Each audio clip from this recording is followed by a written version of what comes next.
नमस्कार दोस्तों, आज से हम सेकंड ग्रेड में जीके का बैच हम स्टार्ट करने वाले हैं। और ये बैच स्टार्ट करने का उद्देश्य सिर्फ इतना है कि विद्यार्थियों को जो सेकंड ग्रेड में सिलेबस है उसके अकॉर्डिंग पढ़ाया जाए। और ये बैच न केवल आपके लिए हेल्पफुल होगा अपितु इसमें क्वेश्चन भी एग्जाम के अंदर सीधे सीधे पूछे जाएंगे। हमने जो मेहनत की है पिछले 3-4 महीने से, हमने नोट्स तैयार किए हैं, ऐसे टू द पॉइंट हम चीजें चले हैं, ऐसे नोट्स हमने तैयार किए हैं जिससे आप आसान भाषा में उन चीजों को याद कर सकें। और जो मार्केट में चीजें चल रही हैं जिसमें बहुत सारा कचरा आपको दिया जा रहा है बुक्स के नाम पर, या यूं कहें अपनी प्रतिष्ठा सिद्ध करने के लिए भी हमें कितना आता है, लेकिन सेकंड ग्रेड के एग्जाम के अंदर इतना कुछ नहीं पूछा जाएगा। सिर्फ जो टॉपिक सिलेबस के अंदर दे रखे हैं सिर्फ वही पूछे जाएंगे और सीमित सिलेबस है आपका, तो अच्छे से तैयारी करनी है। जो हमने मुहिम चलाई है, क्लासेस आपको ढेर सारी मिल जाएगी, मैटर आपको ढेर सारा मिल जाएगा, बहुत सारा यूट्यूब पर भरा पड़ा है, बहुत सारे कोर्सेज हैं। लेकिन इस बैच का उद्देश्य सिर्फ इतना है कि आप सीमित पढ़कर भी बहुत अच्छा पढ़ सकते हैं। ये उद्देश्य हमने बनाया है कि थोड़ा पढ़कर भी आप अच्छे स्कोर कर सकते हैं, लेकिन बातें जो एग्जाम में आए वही बातें आपको बताई जाएंगी। तो इस जो मुहिम हमने चलाई है इन क्लासेस की जीके वाली, तो इनको अपने दोस्तों के साथ साझा जरूर करनी है अगर अच्छी लगे। एक नया तरीका हमने अपनाया है कि आपको पहले ही नोट्स अवेलेबल होंगे आपके पास। अगर आपने नोट्स नहीं लिए हैं तो नोट्स जो टीम के व्हाट्सएप नंबर है वहां से संपर्क कर लीजिएगा, आपको नोट्स अवेलेबल हो जाएंगे। उसकी थोड़ी सी हमने प्राइस रखी है। फिर उसके बाद अपने नोट्स आप ओपन कीजिए, साथ में हम नोट्स के माध्यम से ही आपको यहां पर याद करवाएंगे। जो बातें आपको बताई जाए वो एक एक चीज अच्छे तरीके से आप याद करनी है और नोट्स के माध्यम से ही हम पढ़ने वाले हैं। तो इन क्लासेस को शेयर जरूर करना है, सपोर्ट आपको दिखाना है, तभी ये चीजें संभव हो पाएंगी। तभी हम जो आपके लिए फ्री एजुकेशन कर रहे हैं उसमें आप हमें सपोर्ट करें, हम आपके लिए बहुत कुछ मेहनत करेंगे और आगे से आगे बढ़ते जाएंगे। तो चलिए शुरू करते हैं। सबसे पहले अपन स्टार्ट करेंगे जो राजस्थान की हिस्ट्री है। सेकंड ग्रेड के लिए स्पेशल बैच होगा ये, बाकी जहां टॉपिक लगते हैं काम आएगा। और उसमें सबसे पहले राजस्थान की प्राचीन सभ्यताएं, आपके सिलेबस के अंदर सिर्फ 4 सभ्यताएं दे रखी हैं। कालीबंगा, दूसरी आहड़, तीसरी गणेश्वर सभ्यता और चौथी है आपकी बेराट। ये 4 सभ्यताएं हैं। इन चारों सभ्यताओं के अलावा आपको एग्जाम में ऑप्शन भी देखने को नहीं मिलेगा, ना कोई क्वेश्चन आएगा इनसे बाहर। ये सिर्फ 4 सभ्यता ही आपको याद करनी है। लेकिन बुक्स के अंदर बहुत सारी सभ्यताएं आपको दे रखी हैं, भी सेकंड ग्रेड के नाम पर ये सेकंड ग्रेड के अंदर है, लेकिन ऐसा कुछ नहीं है। सिलेबस उठाएंगे सिर्फ 4 सभ्यताएं और वही आपको पढ़नी है। यही स्मार्ट वे है और यही कोशिश हम करने वाले हैं कि विद्यार्थी जो चीजें सीमित पढ़े लेकिन पढ़े ऐसी जो एग्जाम में क्वेश्चन पूछे जाएं। तो सबसे पहले हम स्टार्ट करते हैं अपने नोट्स के माध्यम से ही, डायरेक्ट हम स्टार्ट करेंगे। देखिए ये अपने नोट्स हैं, आपने नहीं लिए हैं तो नोट्स आपको जरूर परचेज कर लेने हैं। नोट्स के लिए परचेज करने के लिए जो टीम के व्हाट्सएप नंबर हैं ये आप नोट कर सकते हैं, 94 618 30 454, और इनकी प्राइस सिर्फ 151 रुपए है। और ये सारे नोट्स आपके पास होंगे जिसके अंदर geography, history, culture, art and culture, ये सारी चीजें आपको मिलेंगी। पॉलिटी राजस्थान की जो बहुत महत्वपूर्ण आपके लिए होगी, ये सारी चीजें आपके पास अवेलेबल हो जाएंगी। ठीक है, अगर दिख रहा है सही से, ठीक है। फिर उसके बाद अपन स्टार्ट करते हैं भाई, ठीक है। अब दिख रहा होगा अच्छे से। सबसे पहले हम बात करेंगे राजस्थान के प्रमुख पुरातात्विक स्थल, और सबसे पहला आता है कालीबंगा। और इसी नोट्सों के माध्यम से जो मैटर आपको दे रखा है वो एक एक चीज आपको अच्छे से तैयार कर लेनी है। इनसे बाहर चीजें कुछ नहीं जाएंगी, लेकिन ये हर जो चीज बताई जाए वो आपको याद रहनी चाहिए। तो सबसे पहले कालीबंगा का जो अर्थ है, नाम से स्पष्ट है, ये पंजाबी भाषा का एक शब्द है जिसका अर्थ होता है काली चूड़िया। और यहां पर हमने लिख भी रखा है। ये कई बार, अब तो क्वेश्चन सिंपल हो गया, लेकिन पहले शुरुआत के अंदर ये बहुत बार क्वेश्चन पूछा जाता था भी कालीबंगा का शाब्दिक अर्थ क्या होता है, काली चूड़ियां, और ये आपको ध्यान रखना है, ठीक है।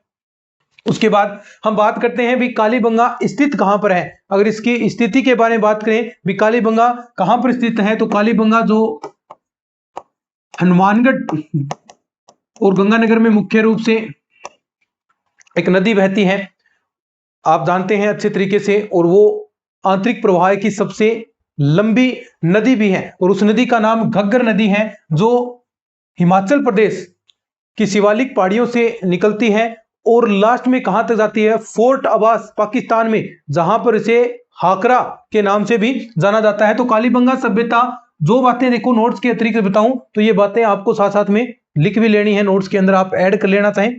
कालीबंगा सभ्यता हनुमानगढ़ जिले में प्राचीन, इसका नाम अगर हम बात बताएं तो सरस्वती, दरस्वती, वर्तमान में ये घग्गर नदी है और घग्गर नदी क्या है, आंतरिक प्रवाह की सबसे लंबी नदी भी है। आंतरिक प्रवाह क्या होता है ये चीजें आपको पता होनी चाहिए भी। जो सिर्फ आंतरिक प्रवाह यानी अंदर अंदर ही भय किसी आपके जो सागर है, किसी सागर के अंदर न गिरे तो उसे आप आंतरिक प्रवाह की नदी के कहते हैं। बंगाल की खाड़ी में न गिरे तो वो आंतरिक प्रवाह की नदी होगी। तो वर्तमान में घग्गर नदी। अब आपको दो सन याद रखनी है, एक 1952 और एक 1961। ये दो सन है 1952 1961। 1952 में क्या होती है, इसकी खोज होगी और 1961 में इसके उत्खनन यानी इसकी खुदाई स्टार्ट हो जाएगी। 1952 कालीबंगा की खोज किसने की, देखो काली, ये आपको इस बात पर अमल करना है कि आप काले हैं तो काले अमल करेंगे, तो मतलब अमलानंद घोष, अमलानंद घोष। और उत्खनन का कार्य इसमें दो व्यक्ति आते हैं, एक लाल आता है, एक थापर आता है, बीबी लाल और बीके थापर। एक बीबी लाल और बीके थापर, ये चीजें याद रखनी है। नाम बहुत बार क्वेश्चन पूछा जाता है। मुख्य रूप से हम बात करें तो ये जो खोज का क्वेश्चन है ये बहुत बार पूछा जाता है कि कालीबंगा सभ्यता की खोज का श्रेय किसे दिया जाता है, तो ये आपका क्वेश्चन होगा। तो उसमें सर्वप्रथम इसकी खोज अमलानंद घोष ने 1952। मैंने दो सन आपको याद करने को बोला है, दो सन याद करनी है। कौन सी, एक तो 52 और एक 61। 1952 और 61। 52 में क्या हुआ, इसकी खोज कर रही किसने, अमलानंद घोष ने अमल किया इस बात पर कि ये कालीबंगा है। और उत्खनन का कार्य एक लाल है एक थापर है, बीबी लाल और बीके थापर ने। अगर हम कालक्रम की बात करें, अगर हम इसके कालक्रम की बात करें भी ये कौन से कालक्रम की है, तो बहुत इंपॉर्टेंट प्रश्न आता है भी। ये कालक्रम की बात करें तो 2350 से 1750, देखो BCE, ये कार्बन डेटिंग पद्धति है जिसमें आपको लग रहा होगा भी ये सन पीछे कैसे बढ़ रही है। 2350 से 1750 ये ईस्वी तक जा रही है, फिर जीरो से फिर उसके बाद ये ईस्वी स्टार्ट होती है। तो पहले ये कार्बन डेटिंग पद्धति थी, तो 2350 से 1750 कह सकते हैं, 2350 या 1750 तक BC कार्बन डेटिंग पद्धति इसका कालक्रम है। कालीबंगा सभ्यता, ये बहुत इंपॉर्टेंट क्वेश्चन है भाई। कालीबंगा सभ्यता आज से 6000 वर्ष पूर्व से भी अधिक पुरानी मानी जाती है। बहुत बार क्वेश्चन आया है भी कालीबंगा सभ्यता कितने वर्ष से अधिक पुरानी मानी जाती है, तो 6000 वर्ष पूर्व। ये सेकंड ग्रेड के अंदर भी क्वेश्चन पूछा गया है। तो ऐसे क्वेश्चन सेकंड ग्रेड के अंदर ऐसा नहीं है कि क्वेश्चन अलग से बनाएगा, क्वेश्चन जो रिपीटेड होते हैं वही क्वेश्चन आपको दिए जाते हैं। तो इन क्वेश्चंस की अच्छे तरीके से आपको ध्यान रखनी है। अगर हम इसके उपनाम की बात करें तो इसके कांस्य युगीन सभ्यता, क्योंकि कांस्य की बहुत सारी चीजें इसके अंदर मिली हैं, बहुत सारी ऐसे आपको दर्पण मिले हैं कांस्य के, ऐसे कुल्हाड़ियां मिली हैं। तो ऐसे जो साधन हैं कांस्य की चीजें यहां पर मिली है, तो इसे कांस्य युगीन सभ्यता के नाम से जाना जाता है। यह एक नगरीय सभ्यता है, यह भी बहुत इंपॉर्टेंट प्रश्न है। नगरीय सभ्यता पल्स हड़प्पा कालीन और प्राक हड़प्पा कालीन ये सभ्यता है। तो इसके उपनाम कौन कौन से हो गए, एक तो ये कांस्य युगीन सभ्यता है, देखो बहुत सारी आएगी। एक लोहे युगीन सभ्यता आएगी,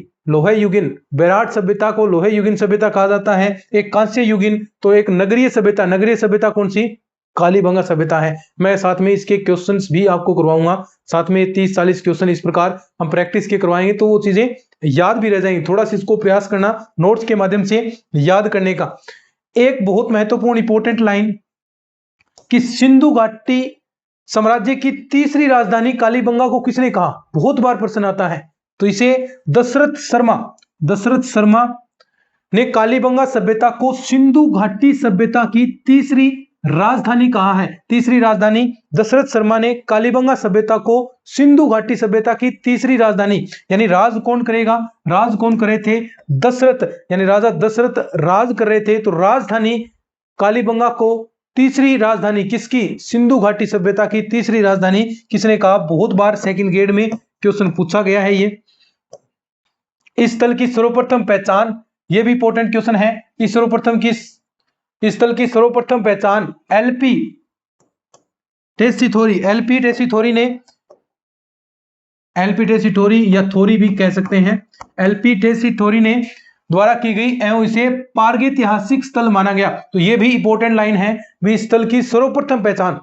खोज का श्रेय किसे दिया जाता है? अमलानंद घोष को। और जो उत्खनन का कार्य है, अब तक हमने बातें क्या क्या की, महत्वपूर्ण 2 सन मैंने बताई थी, 1952 और 1961। ठीक है, थोड़ा सा रिपीट करें। 1952 के अंदर क्या हुआ? इसकी खोज हुई। बोर्ड पर हम जो चीजें अभी पढ़ी हैं वो साथ में बोर्ड पर हम रिवाइज करते हैं एक बार।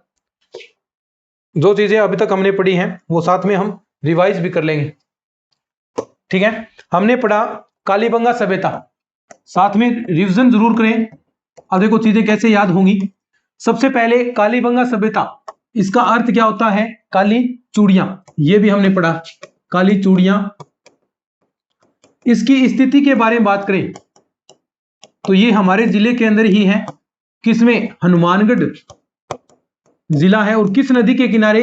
घग्गर जो नदी है आपकी, उसके किनारे। घग्गर नदी के प्राचीन नाम की अगर हम बात करें तो प्राचीन नाम कौन कौन से हो सकते हैं बताएं? दर्शवती, सरस्वती। एक मिनट भी तो, ठीक है। हाँ, घग्गर नदी के प्राचीन नाम क्या? दर्शवती, सरस्वती, ये इसके प्राचीन नाम है। स्थिति हनुमानगढ़ जिले में है। अगर हम बात करें इसके खोज की तो मैंने 2 सन बताया। 2 सन कौन सी? और इसके उत्खनन की। खोज किसने की? अमलानंद घोष ने। कब की? 1952 को।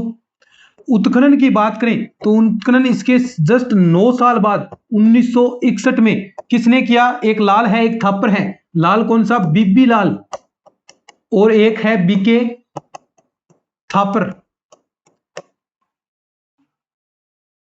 बीबी लाल और बीके थापर। इसके कालक्रम की बात करें, बीए सभ्यता कालक्रम की बात करें तो 2350 से 1750 बीसीई कार्बन डेटिंग पद्धति के अनुसार। और इस सभ्यता को, इंपॉर्टेंट लाइन, 6000 वर्ष पूर्व की सभ्यता या पुरानी कह सकते हैं, 6000 वर्ष पुरानी सभ्यता इसको माना गया है। एलपी टेसीथोरी ने क्या किया? इसकी एलपी टेसीथोरी ने या टेसीथोरी कह सकते हैं, इसकी पहचान की, इस सभ्यता की पहचान की। इस सभ्यता की पहचान के बारे में हम बात करें तो एलपी टेसीथोरी ने इस सभ्यता की पहचान की। तो ये कालीबंगा सभ्यता जो अब तक हम पढ़ चुके हैं। इसके बाद हम बात करते हैं, आगे पढ़ते हैं। दशरथ शर्मा ने इसको क्या कहा? सिंधु घाटी सभ्यता की तीसरी राजधानी के रूप में भी कहा गया है। इसके नाम हम बात करें तो कांस्य युगीन सभ्यता है, ये कांस्य युगीन सभ्यता भी कहा गया है। अब इसकी हम कुछ विशेषताओं के बारे में हम बात करेंगे। इसकी विशेषताएं क्या क्या हैं? विशेषताएं तो सबसे पहले कालीबंगा की जो खोज हुई उसके बाद इसमें 5 स्तर पर इसकी खुदाई हुई है। 5 स्तर इसमें सामने आए हैं। तो जिसमें 3 जो स्तर थे, जो प्रारंभिक 3 स्तर, फर्स्ट, सेकंड, थर्ड, ये तो विकसित हड़प्पा, ये बहुत बार क्वेश्चन पूछा गया है भाई, सेकंड ग्रेड में भी आया था, जो आपका पेपर 24 दिसंबर को हुआ था, 24 दिसंबर 2022 को। उसमें ये क्वेश्चन जो रद्द हुई थी सेकंड ग्रेड, उसके अंदर ये क्वेश्चन पूछा गया भी कालीबंगा से 5 स्तर सामने आए हैं।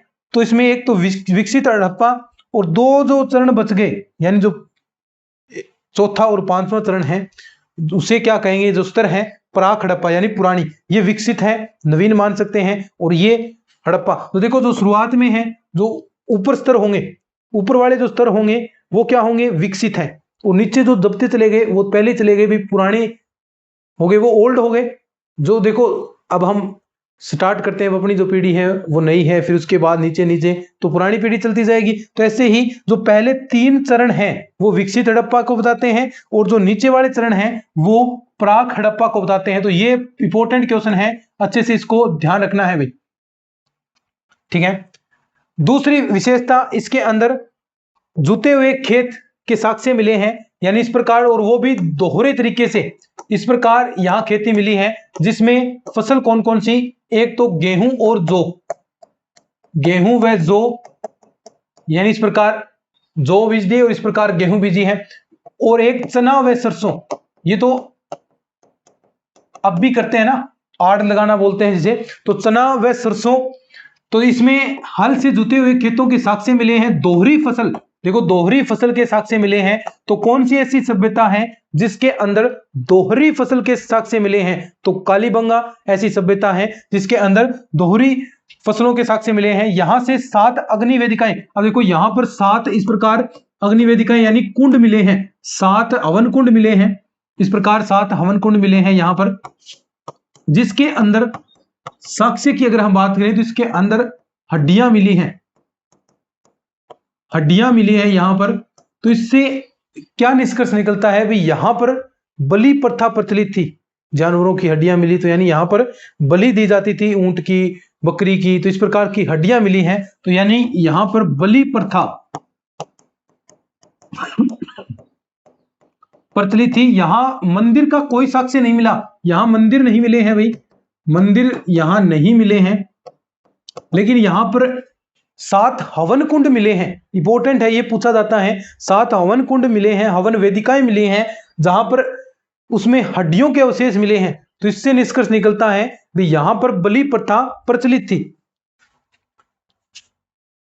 अगर अब हम बात करेंगे यहां पर इसके, देखो यहां पर, यहां से 7 अग्नि वेदिकाएं हवन कुंड मिली हैं जिसमें कुछ हड्डियां के अवशेष मिले, जिससे यह अनुमान लगाया जा सकता है कि यहां पर बलि प्रथा प्रचलित थी। अब हम बात करते हैं कि यहां पर घर किस प्रकार के थे।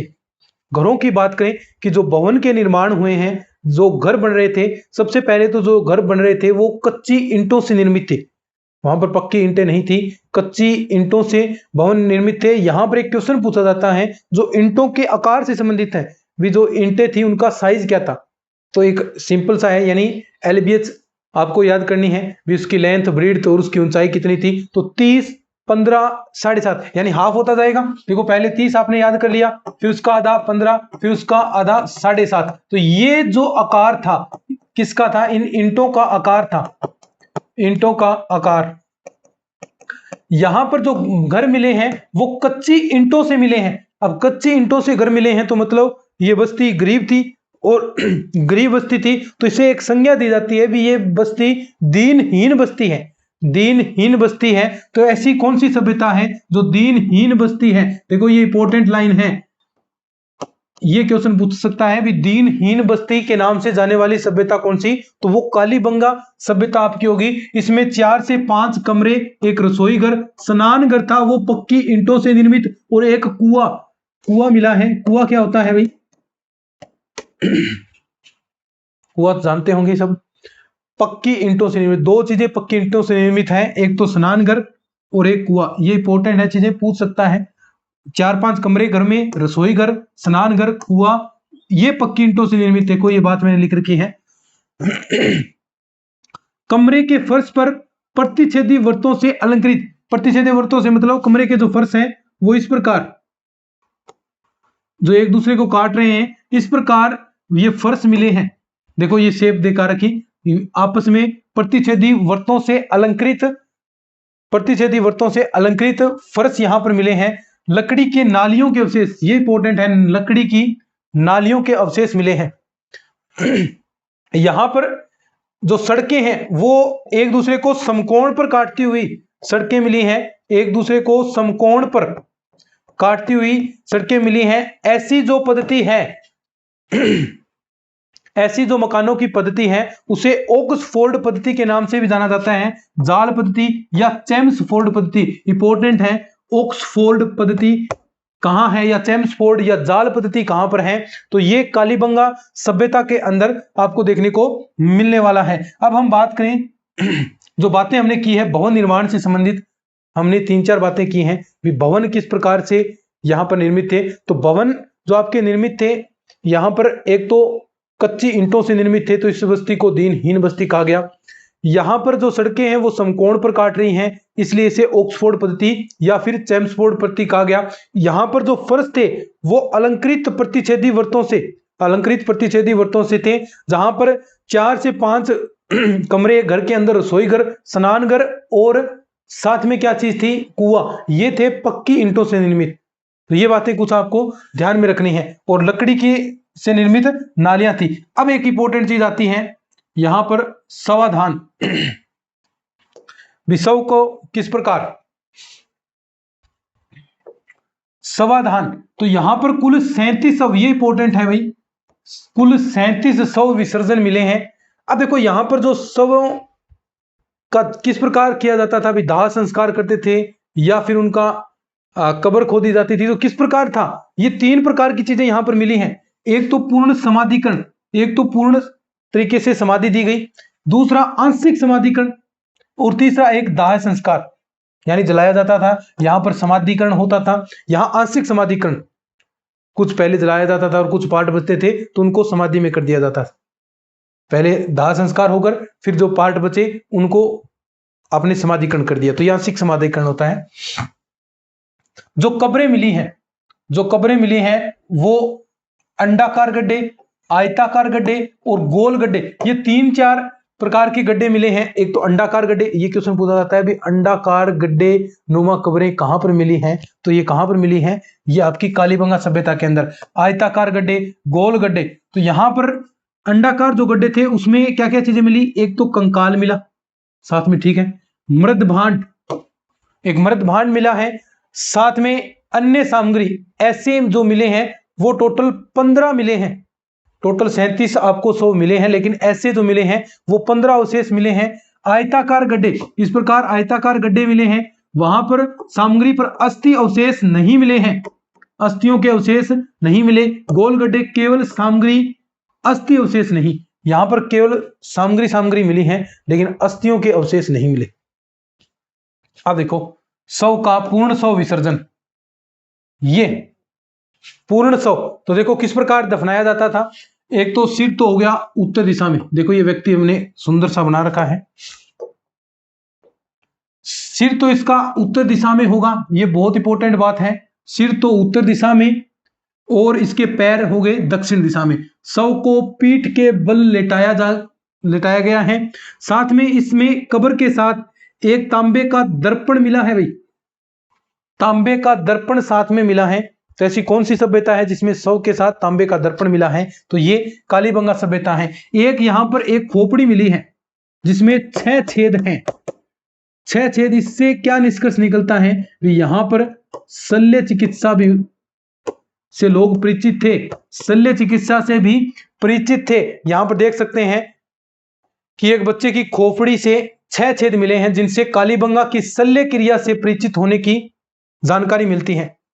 एक स्वास्तिक चिन्ह भी प्राप्त हुआ है, इसका प्रयोग वास्तु दोष से निवारण के लिए। ये कुछ बातें हैं। यहां से हमें बेलनाकार मुद्राएं, ये देखो बेलनाकार मुद्राएं मिली हैं, बेलन के रूप में इस प्रकार आपको मुद्राएं मिली हैं। बेलनाकार मुद्राएं कहां पर मिली हैं, कालीबंगा सभ्यता में।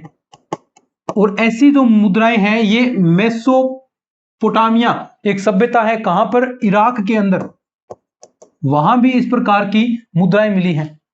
मेसोपोटामिया वैसे होता है भी नदियों के बीच में, इसके चारों ओर नदियां हैं और ये बीच में एक सभ्यता है मेसोपोटामिया, ये इराक के अंदर विकसित हुई है।